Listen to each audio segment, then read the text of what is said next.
Good evening.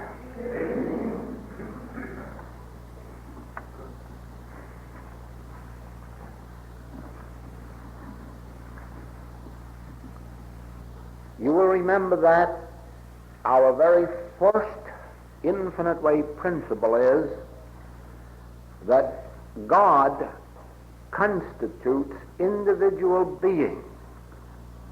This means God constitutes your being. God manifests as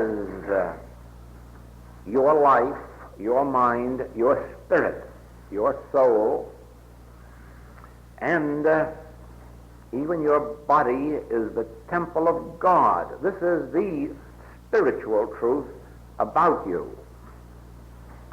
Now, as you accept this makes you a law unto your life's demonstration. In other words, God has given man dominion over everything. God, in giving you his mind, God, in giving you his life, soul, spirit, God, in giving you his intelligence, has given you dominion over ignorance, superstition, darkness, falseness. And this dominion is your spiritual birthright. Now, the reason we are human beings is that we have forfeited this birthright of dominion and turned it over to the world, what the Master called this world, to use against us.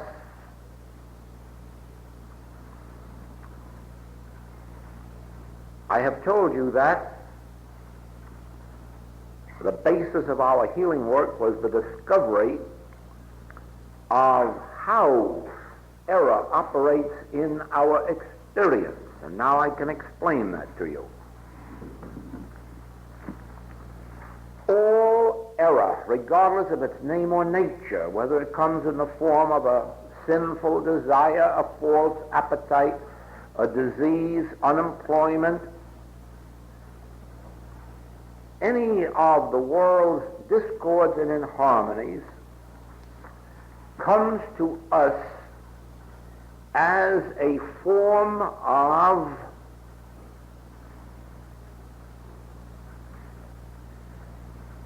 well, the correct term is a mental malpractice, actually an imposed mental force from outside.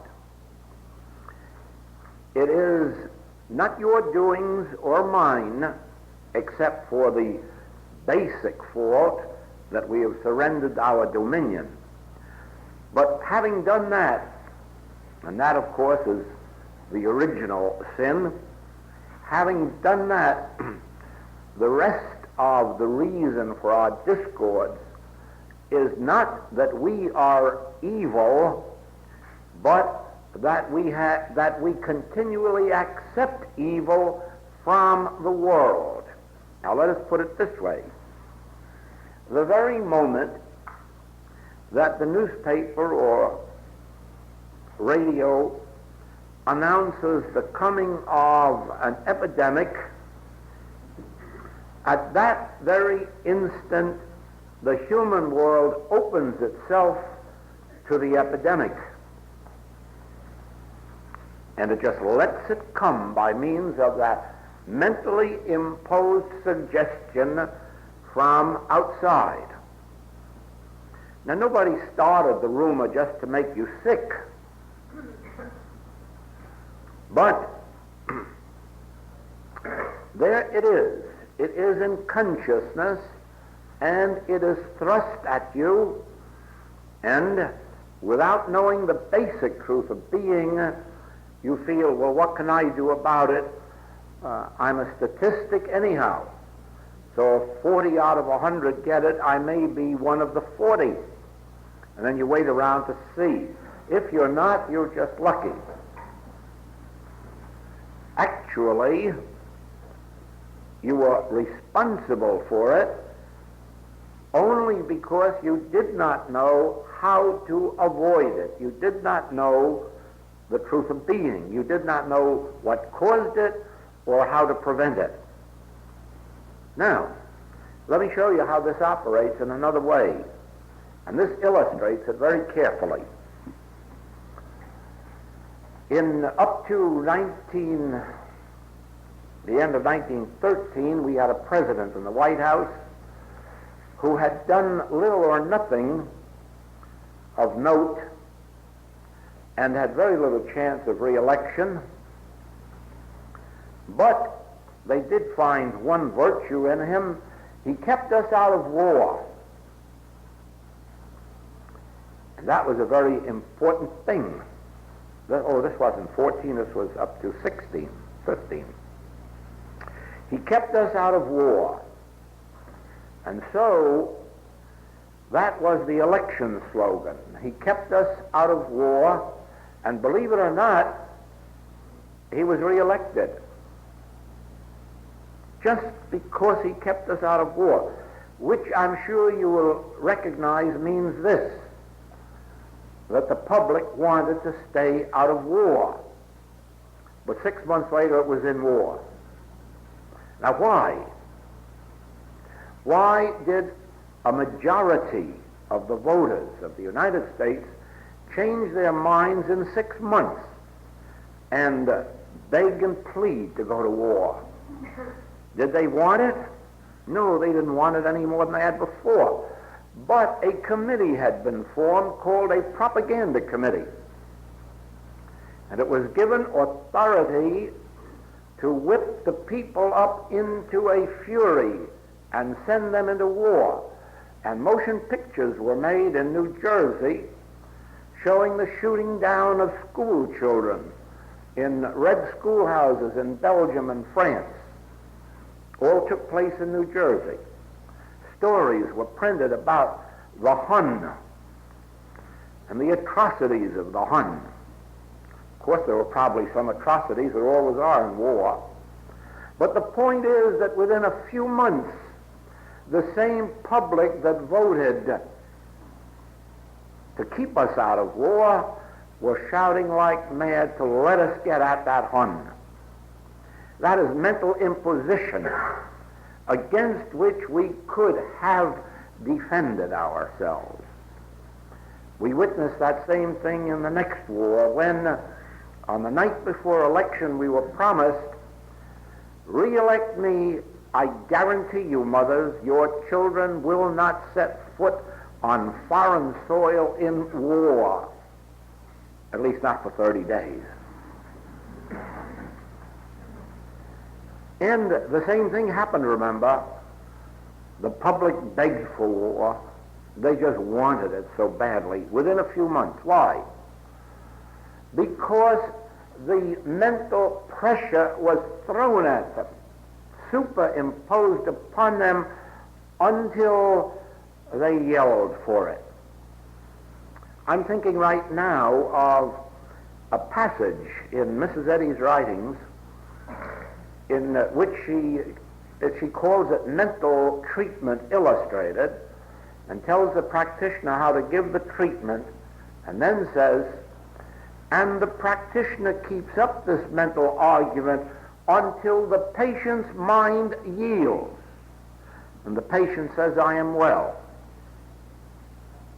That's what I mean by mental imposition. In that case, of course, the purpose is good, but it is nevertheless a mental imposition. And so it is with disease, and so it is with sin. There are impersonal mental forces operating, and they come at us as person or condition. They come at us as sinful appetites or false appetites. They come at us as threats of lack or limitation, threats of danger, and we respond. Now, all disease reaches you or this public of the world through a mental imposition and in no other way. Now, it is not personal. There is no person doing it to you, so let us not blame the members of the church next door. Let us not blame the members of some race or religion, because none of that would be true. All evil is impersonal, even though it may come to you through the means of a person. But that person isn't any more responsible than you are. They too are victims. Now, the moment that you understand that God constitutes your being, that God is the very life and mind and soul of you, then you can understand why you are told in Genesis that God gave man dominion over everything, even over the astrological charts, even over the stars, over the planets, over the weather, over all that's in the air, over all that's in the sea and beneath the sea. Man was given dominion by virtue of the fact that he was given the mind and life of God. Now, the very moment that you realize, I am the Son of God, the manifestation of God's own being, God is revealing itself on earth as my being, manifesting as my mind and my life and my soul and my spirit, even as the law unto my being. Then you must say, and no law can then operate upon me. All law must operate out from me, through me. In other words, only the law of God can operate in my consciousness, on my consciousness, through my consciousness, and nothing from without can enter that defileth or maketh a lie. Once you set yourself up as the child of God, the offspring of God, under the law of God, nothing and no one out here can influence you individually or collectively. You will not respond to urges from without, but you yourself will be a law unto yourself, and you'll be a law of God, not a law of selfishness, not a law of using your mind at somebody else's expense. You will be a law of love and a law of intelligence, a law of life. But you cannot do it unless, first of all, you can perceive that God made you in his image and likeness, that God has made you of the very substance and fiber of his own being, and that you thereby or therefore are under the law of God. And the law of God moves in my inward parts. The law of God manifests in my mind and body. The law of God manifests in my soul and spirit, so that even my body is the temple of God, and the law of God establishes me, maintains me, and sustains me, and I'm not subject to external influence. When you establish yourself that way,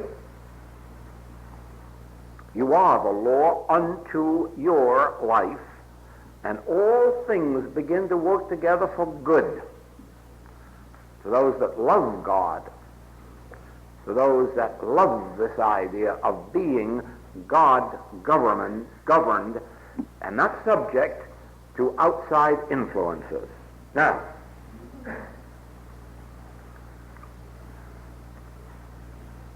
first then,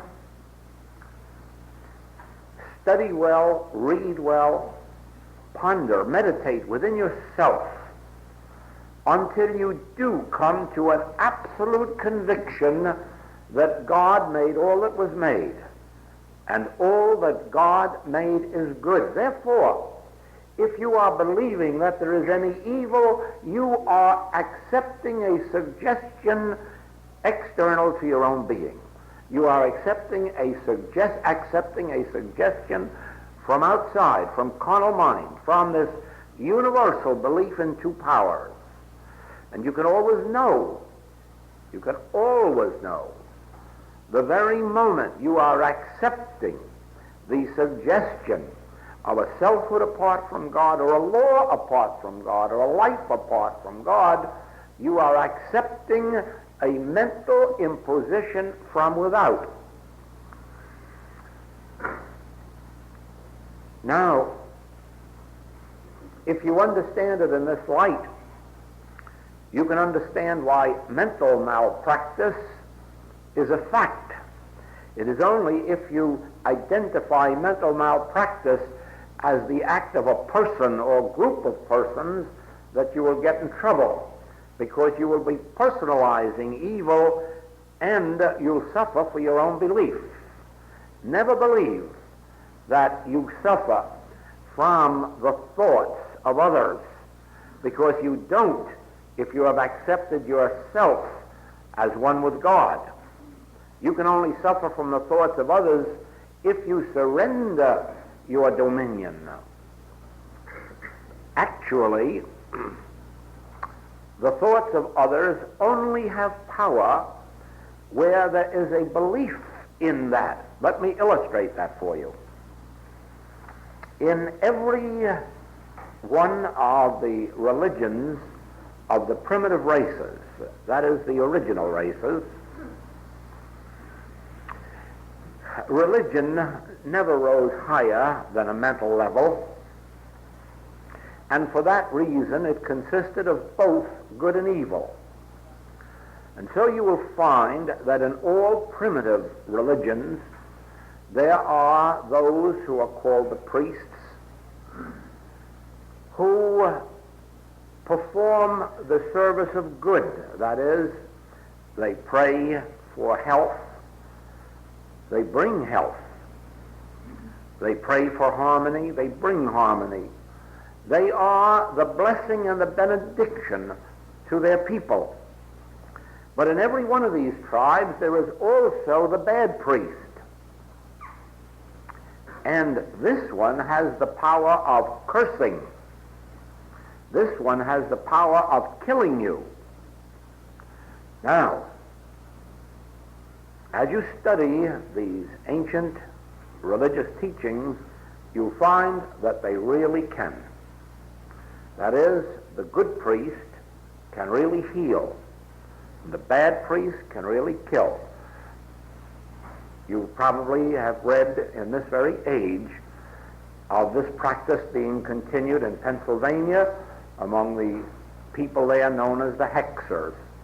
It's also, until 100 years ago, was continued in the Hawaiian Islands, where we have the good kahuna and the bad kahuna.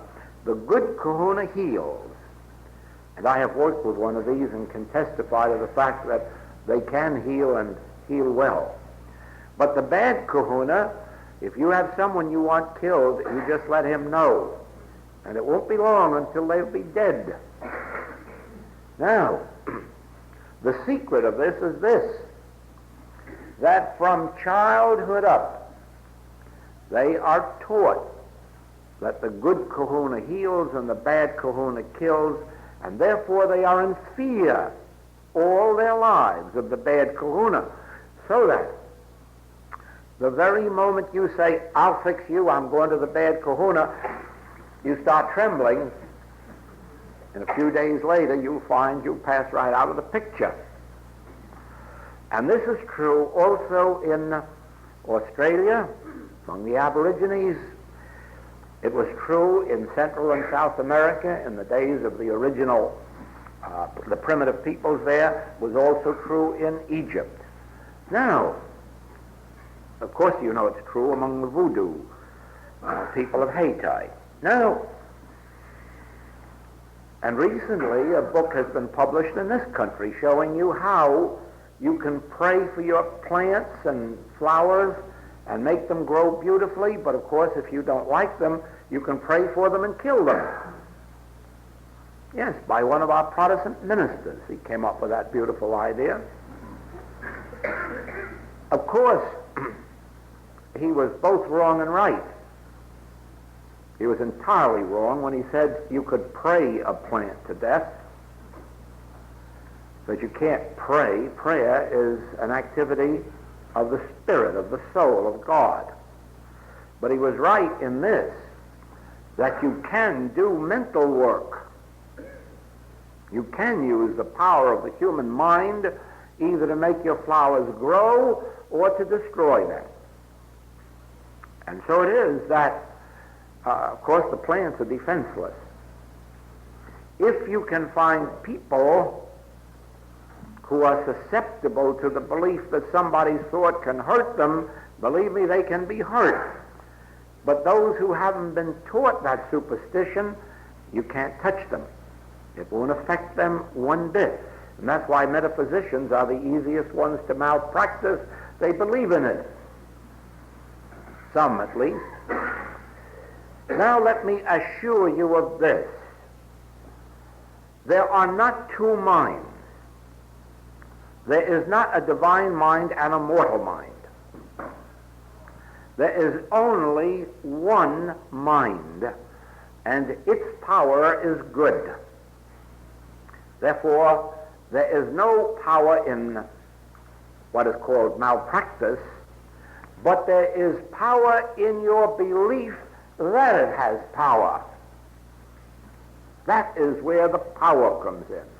So that if you will bear with me long enough to understand that nobody's thought can hurt you individually or collectively, because their thought isn't mind. Their thought is merely a belief in two powers. It isn't mind, it's belief. It's based on the belief in two powers, good and evil, so it can't be mind. You'll be saved from any form then of what is called personal malpractice. Now go a step further with me and realize that this universal malpractice, such as this belief in infection or contagion or heredity, this universal belief in the power of disease, realize that this universal malpractice cannot operate in, on, or through your consciousness, because God is your consciousness. And nothing can operate on God, you know that. Nothing can enter God that defileth or maketh a lie. Therefore, if God constitutes your consciousness, you are immune to beliefs. And it operates like this, that to the pure, all things are pure.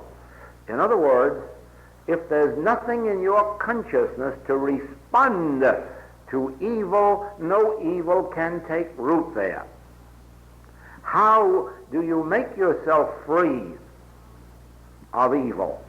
Only one way. Live and move and have your being in the realization of God as constituting your consciousness, your mind, your soul, your being. Live and move and have your being in the realization of God as the very life of you, the very soul of you, and then you will know that nothing can enter that defileth or maketh a lie. And recognize that regardless of these superstitions or rumors or reports about weather or climate or about health or infections or contagions or epidemics, hold to it that those are nothing but imposed mental suggestions, and you are not subject to them because they are not power. Now, this, you see, leads to our principal healing principle. Yes, our principal healing principle. And that is that God doesn't heal for us or through us.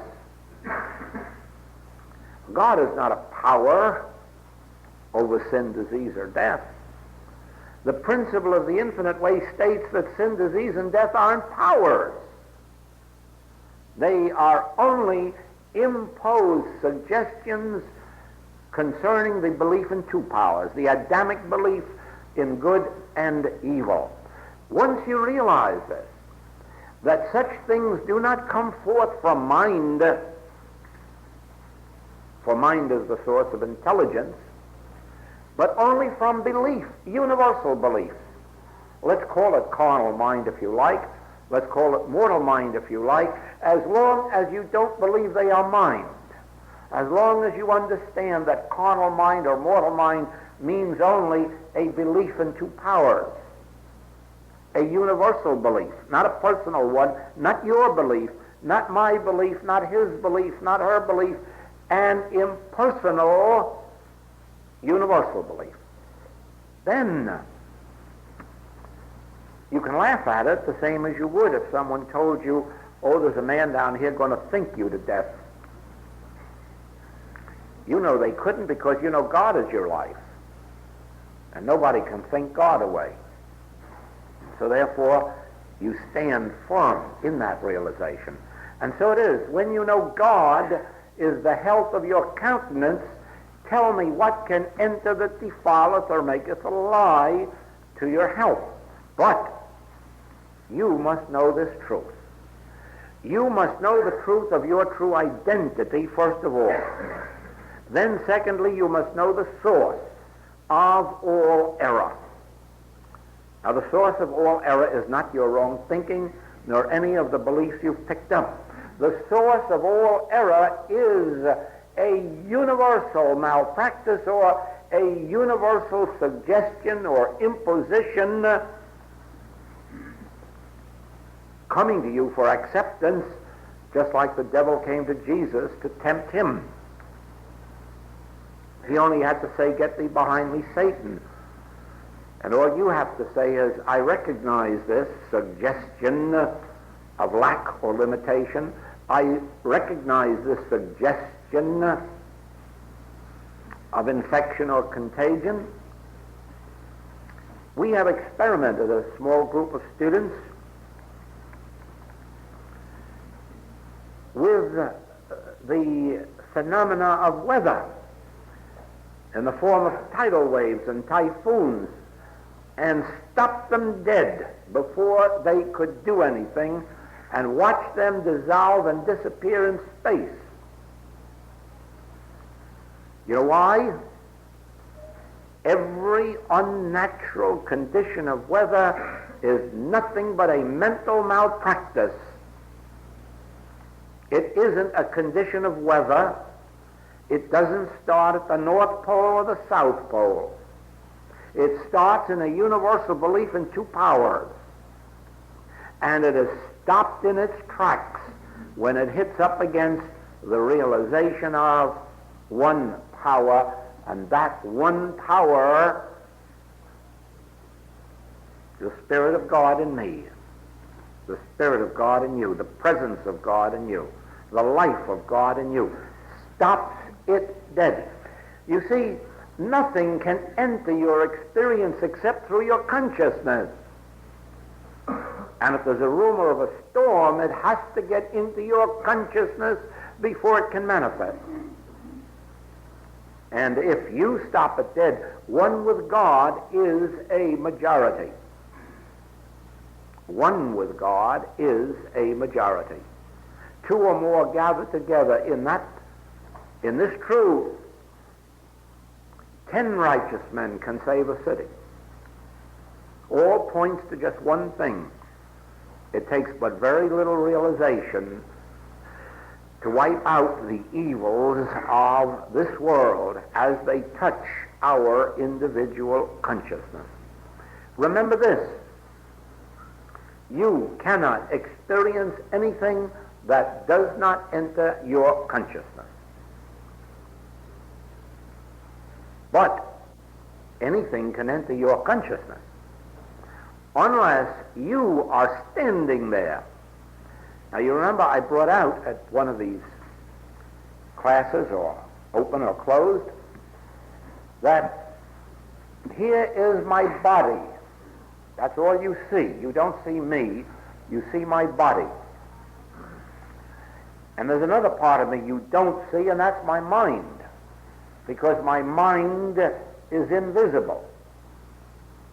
Now, behind my mind stands me. There is me, and my mind, and my body.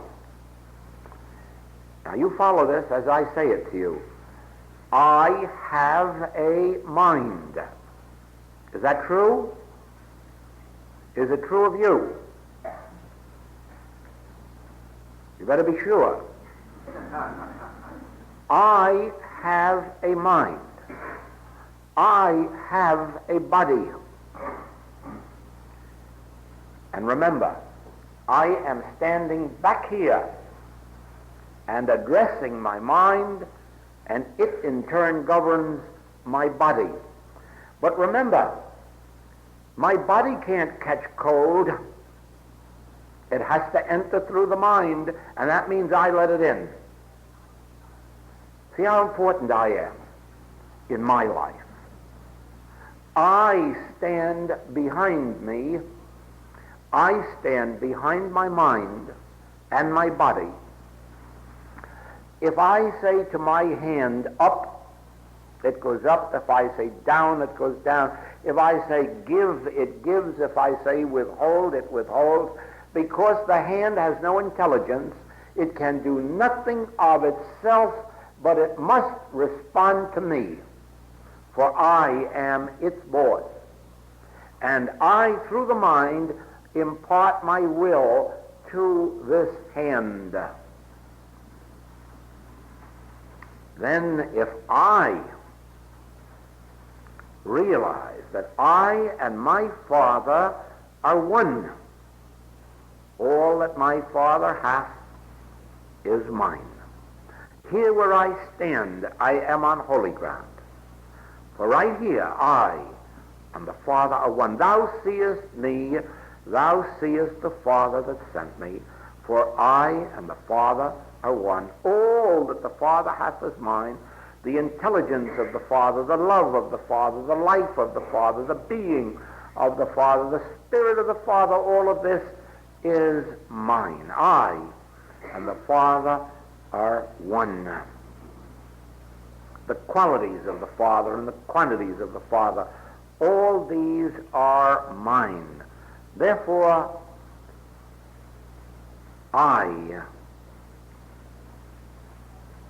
am the fulfillment, the presentation of all that God is. And nothing from without can enter my consciousness that defileth or maketh a lie, because I stand here in the realization of God as constituting my being. Now let the world belief be what it may. Let universal belief be what it may. Let everyone think what they will. I and my Father are one, and nothing can enter my consciousness that defileth or maketh a lie. And the 91st Psalm said that if I live, if I dwell in this secret place of the Most High, none of these evils shall come nigh my dwelling place. Not some of them, none of them. None. And the Master said, if I abide in this Word and let this Word abide in me, I will bear fruit richly. And it doesn't make any difference what's happening to the 1,000 at my left or the 10,000 at my right, because he also says that if I do not abide in this Word and I do not let this Word abide in me, I will be as a branch of a tree that is cut off and withereth. Do you see who determines your life? Do you see who determines the experiences of your life? You do. You do. By consciously identifying yourself with God, you open yourself to all that God is. by recognizing the source of error, the nature of error, as an imposed suggestion from without, and standing there and refuting it. You nothingize it. Absolutely nothingize these suggestions as they reach you. Now we have here a question. In the past we have been using affirmations and denials. Now in the infinite way it is the realization of the presence. Since we have been warned not to mix these two systems, and it takes time to develop spiritual consciousness, what system should be used in the interim? Now, that's a good question. It is. It's a good question. I like it, because it is not that affirmations and denials are forbidden in the sense of acknowledging the truth and denying the error, because I have just been affirming my conscious union with God, my conscious oneness with God, and I have been denying power to mental malpractice, to the universal imposed suggestions from without. So I have been affirming and I have been denying. But when it says in our literature that we must not use affirmations and denials, it means repeating statements of truth over and over and over again for the purpose of making something happen. In other words, we don't take a prayer and recite it 100 times and then say by the time we get to the 100th time the ill will be gone. We don't repeat it and repeat it and repeat it for the purpose of making something happen, but we do consciously remember it. That is what Paul calls praying without ceasing. Morning, noon, and night, we are affirming something to ourselves and denying something. Morning, noon, and night, we are affirming, I and the Father are one. All that the Father hath is mine. We may not use that terminology because the same statement is written in our writings 1,000 different ways. So it isn't necessary to use the same statement, but the same theme is there in the same way. The major principle, healing principle in the infinite way, is this realization of the nature of error. Because now you don't need any God to get rid of it for you. You don't have to make a God contact to heal disease. Now it's only necessary to know the truth, the nothingness of that which is claiming to impose itself upon you from without, and its universal nature. You're going to discover a great secret very soon, and that is that the very minute you're asked for help and don't pin something onto your patient, they're going to get well. So suddenly well sometimes that it's going to shock you. Because the only thing that has held them in their disease is the personalization of the evil. Somebody's been blaming it on them, including themselves. Somebody has said that it's their fault. It's their wrong thinking. It's their lust or their malice or their enmity, or they may not like their mother-in-law. Well, you can't love all mother-in-laws, you know. I mean, just let's be reasonable. There's a limit.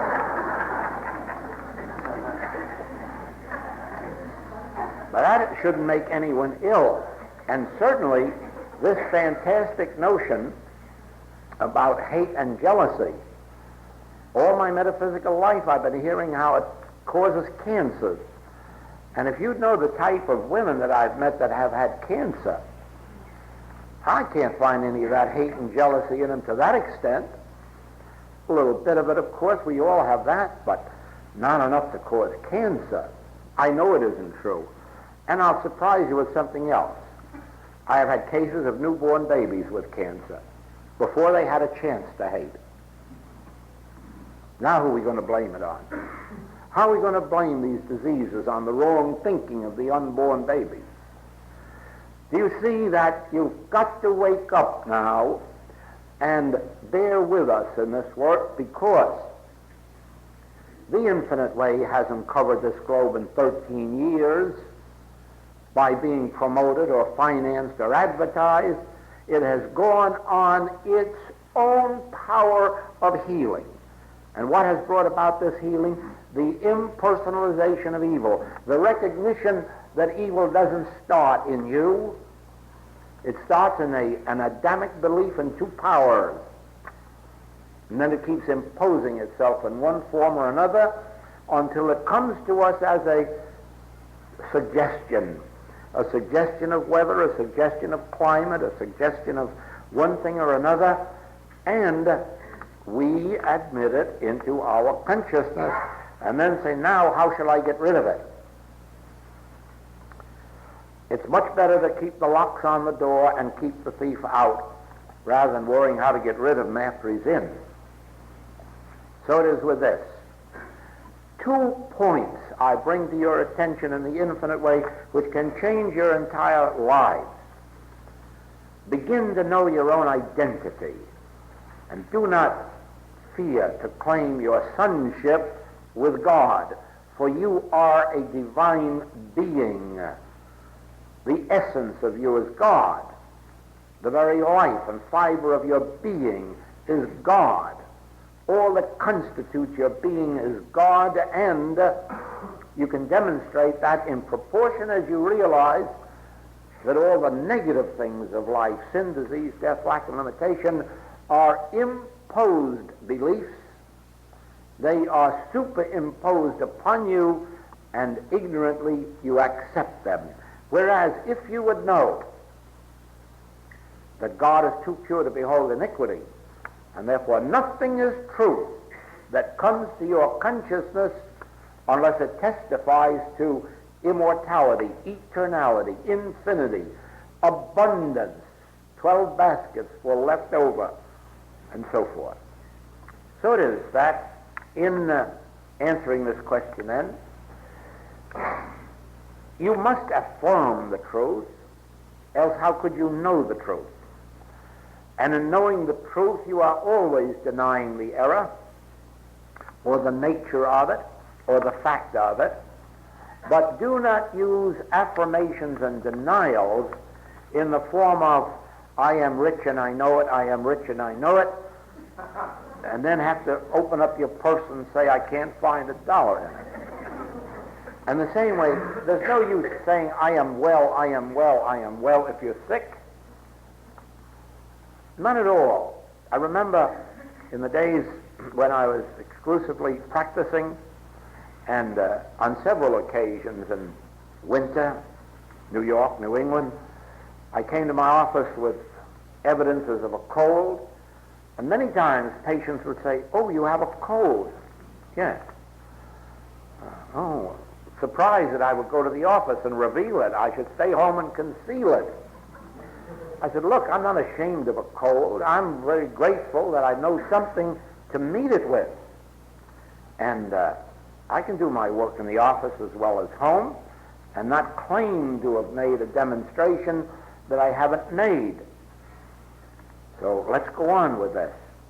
Now, all of this thing about I am well, I am well, I am well, is a form of hypnotism. It was used by Coué in the days of Couéism. Every day, in every way, I'm getting better and better. Only the metaphysicians went him one better and said, I am already perfect.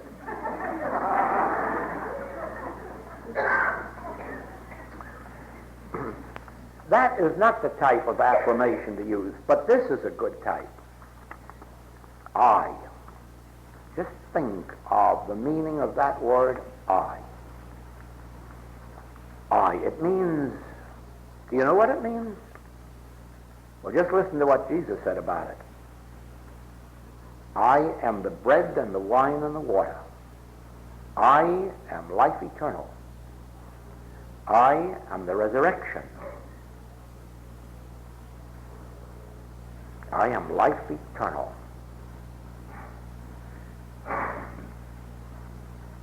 Isn't that wonderful what I am? And that is what you must realize, that is what I am. That is what I means. I in the midst of thee is mighty. I am the way, the truth, and the life. And as you stand on that, and then look out and say, and all this else that appears as limitation, finiteness, negativeness, this is carnal mind, nothingness, the arm of flesh. This is a universal belief in two powers. But I am the only power. I am the way and the truth. And that I in the midst of me embodies all of the God power there is. That's why I can't use it. It can use me. If I am still, I in the midst of me will live my life, just as Paul told us, I live, yet not I. Christ liveth my life. I live, yet not I. There is a spirit in me that liveth my life.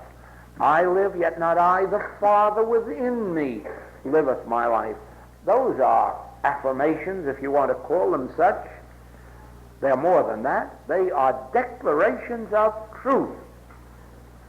But you must remember that while there have been many mystics in life, in the life of the world, very few of them were healers.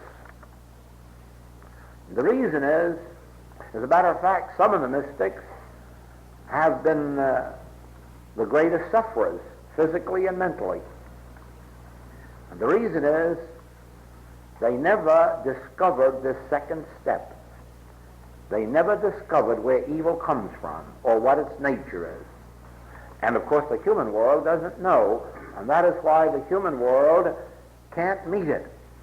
It is only we who have this secret of the source of evil, who by demonstrating it in our individual lives will attract to us a group here and a group there, and so spread around the world until one day somebody will ask the question, what makes you people so immune to most of the world's disasters or the world's tragedies? And then it will be possible to reveal, I know the source of evil. I know whence it comes and how it operates.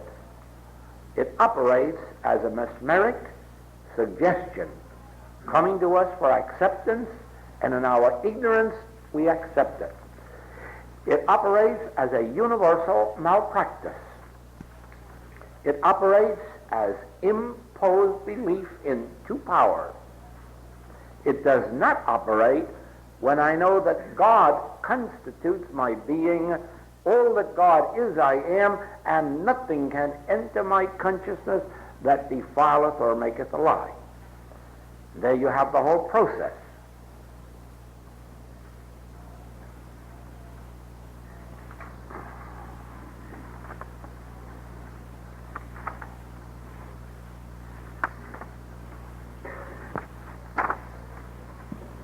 What do you mean when you say all evil is impersonal? Isn't all good impersonal also? Yes, indeed it is. And actually, that is the other half of the picture. In proportion as you can realize the impersonal nature of evil, you will also recognize the impersonal nature of good. In other words, you will never say, I am good, or I am spiritual, or I am charitable, or I am forgiving, or I am loving.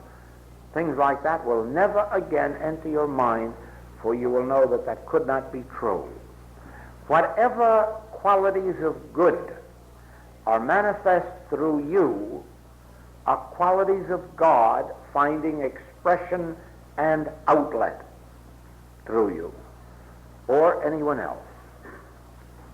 You will find all of this in that booklet, Love and Gratitude, which is really one of the most important writings in the message of the infinite way, for this very reason. As long as we are claiming virtues for ourselves, we are perpetuating the Adam dream. The Master said, "Why callest thou me good? There is but one good, the Father in heaven." Or, "I can of my own self do nothing. The Father within me, he doeth the works."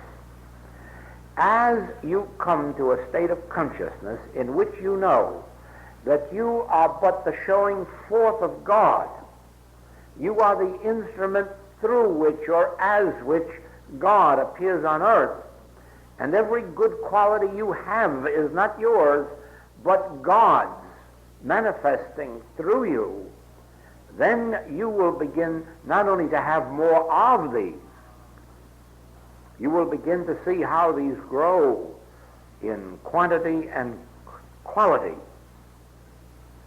In personalizing them, you lose them. Many people have asked why they have been charitable or philanthropic all of their lives and ended up poor.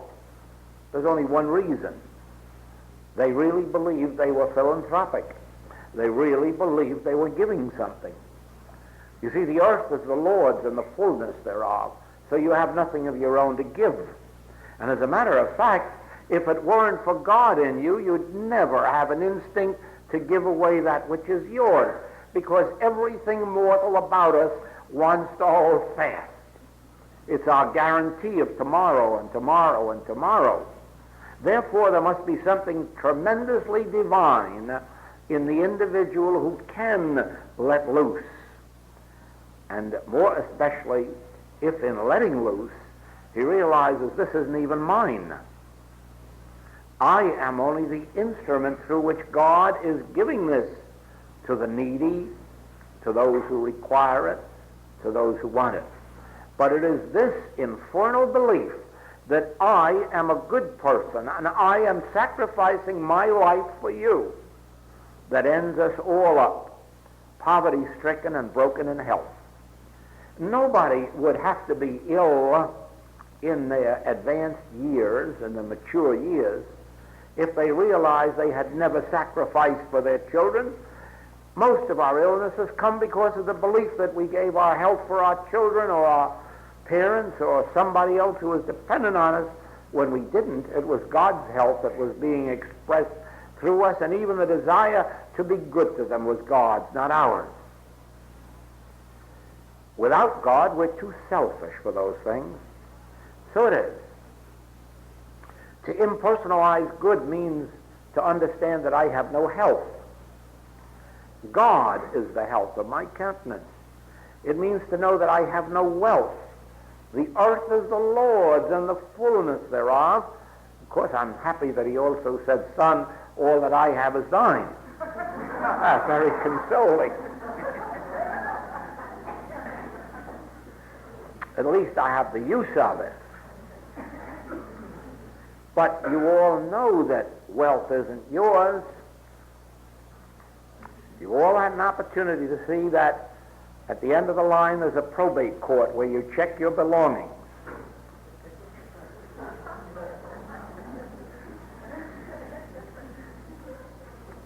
No, it's not ours.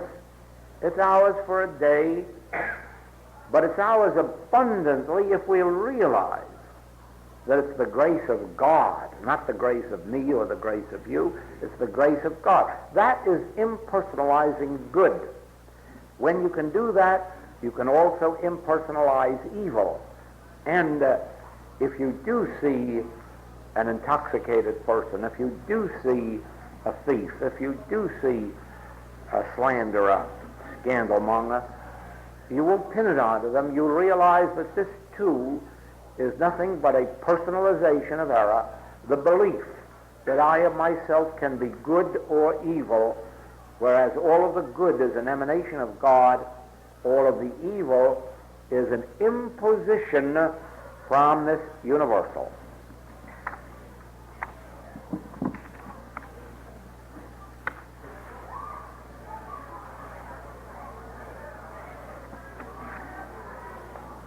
This is a question about trials are proofs of God's care. Well, now, it doesn't mean that God has given us trials. That would be an impossibility. God has no pleasure in your dying. Turn ye and live. The reason the Master conducted his ministry, he said, was to heal the sick, raise the dead, open the eyes of the blind, open the ears of the deaf. If it had been God's will for any of those things to take place, he would have been thwarting God's will, not performing God's will. Therefore, you must understand that poverty, lack, limitation, sickness, death are no part of God's will for man. And therefore, even though they are the trials by which we grow, they are not God-given. They're brought to us because we have brought them forth as the only means by which we can grow. I cite you the story of Joseph. Joseph was the son of a rich and important man in his day. And not only that, but he was the favorite son. So in the ordinary walk of life, Joseph would have continued unto the end of his day worthless, just being a nice, pampered son, with lots of everything and not having earned anything. But you see, Joseph evidently had a gift, and one that would have gone to waste in that kind of idle life. And so he had to be lifted out of himself. And he was. He was thrown into a pit to be killed. He was thrown into a pit and sold into slavery. Even after he got to Egypt as a slave and started to do well for himself, he was accused of a crime and sent to prison for 2 years.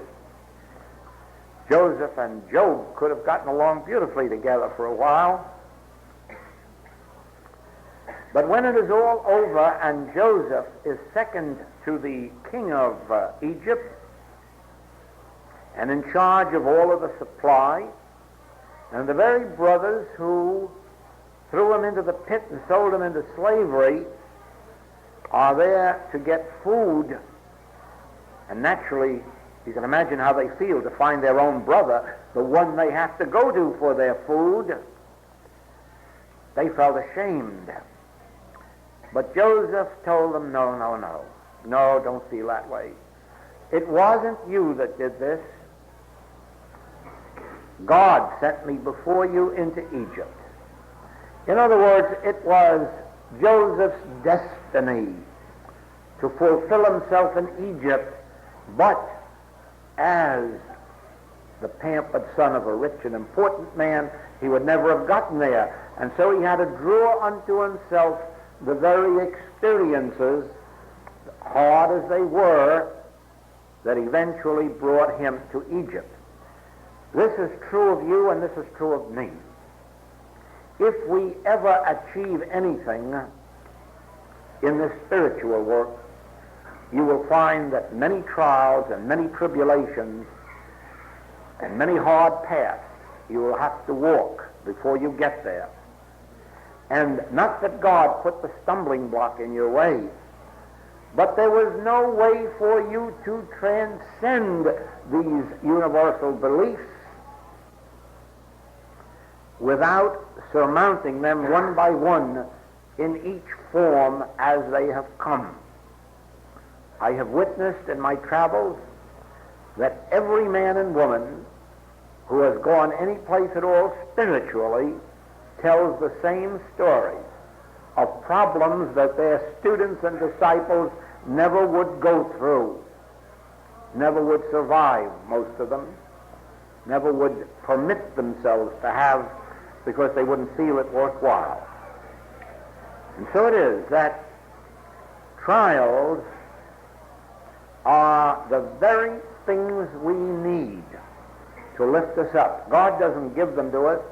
We attract to ourselves the conditions that we need, just as on the other side, we attract the teachers to us that can advance our progress.